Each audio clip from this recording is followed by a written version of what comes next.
حضرت ام المؤمنین ام سلمہ رضی اللہ تعالی عنہ روایت کرتی ہیں کہ آپ صلی اللہ علیہ وسلم نے فرمایا میں بھی انسان ہوں، تم جھگڑا لے کر میرے پاس آتے ہو اور شاید کہ تم میں سے بعض دوسروں سے زیادہ فصیح و بلیغ ہو، اور میں اس کی بات سن کر اسی کے مطابق اس کے حق میں فیصلہ دے دوں، تو جس کے لیے میں اس کے بھائی کی چیز کا، بھائی کے حق کا فیصلہ دوں تو وہ نہ لے، اس لیے کہ وہ جہنم کی آگ کا ٹکڑا ہے۔ سرکار دو عالم صلی اللہ علیہ وسلم نے فیصلہ دیا کہ قاضی حاکم کے فیصلے سے دوسرے کا حق دوسرے کے لیے جائز نہیں ہوتا۔ آپ صلی اللہ علیہ وسلم نے فرمایا کہ انسان بسا اوقات اپنی بات کو پیش کرنے میں کمزور ہوتا ہے، دوسرا بندہ اپنی فصاحت و بلاغت سے بات کرنے میں اس سے اچھا ہوتا ہے، حالانکہ وہ جھوٹا ہوتا ہے، لیکن وہ ایسی باتیں پیش کرتا ہے کہ اگلا اس کو سچا سمجھ کر اس کے حق میں فیصلہ دے دیتا ہے۔ تو آپ صلی اللہ علیہ وسلم نے فرمایا اگر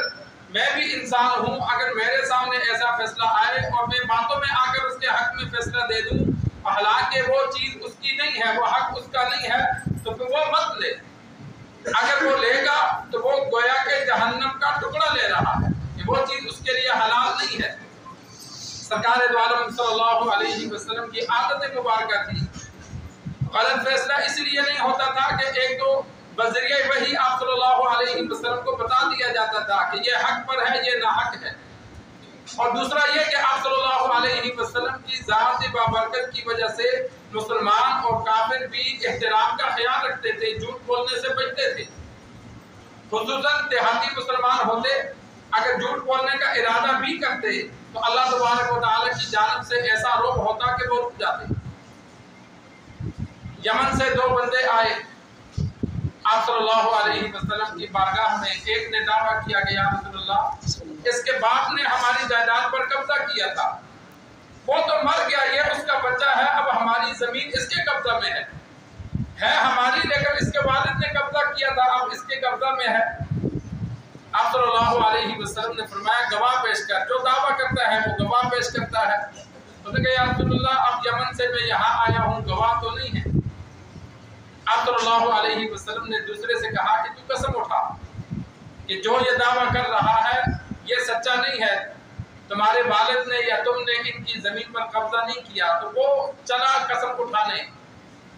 تو آپ صلی اللہ علیہ وسلم نے فرمایا جو جھوٹی قسم اٹھا کر دوسروں کا مال ہڑپ کرے گا، کل قیامت والے دن اللہ سے اس حال میں ملے گا کہ اللہ اس سے ناراض ہوگا،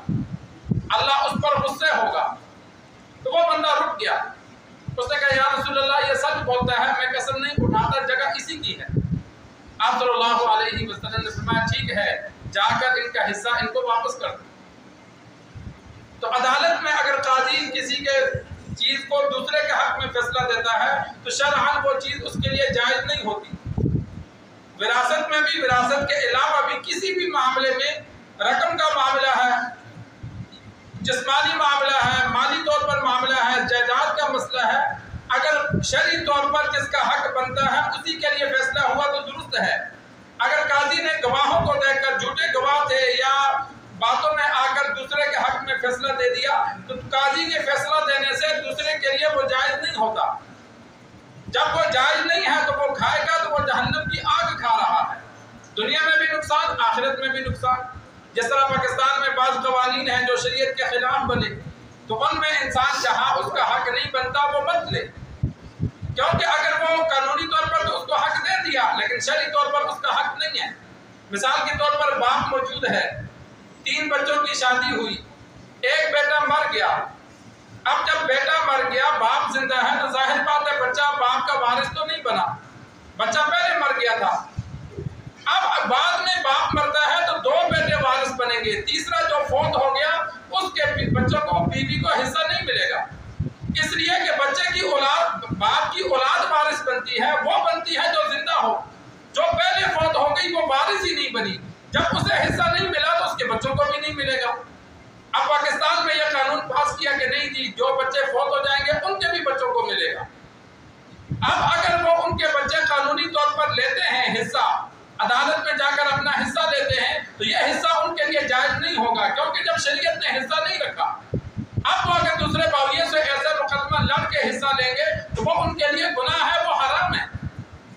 ہاں والد زندگی میں دے سکتا ہے، والد خود موجود ہے، وہ سمجھتا ہے کہ یار بیٹا فوت ہو گیا، اس کے بچے ہیں، تو کچھ جائیداد زندگی میں ان کے نام لگوا دے۔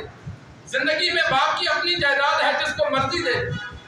لیکن فوت ہونے کے بعد جو شریعت نے حصے مقرر کیے ان کے مطابق وہ حصے دار ہوتے ہیں جو بچے ہیں۔ جو بچے پہلے فوت ہو گئے وہ حصے دار نہیں بنتے۔ اور ساتھ ایک مسئلہ اور بھی ذہن نشین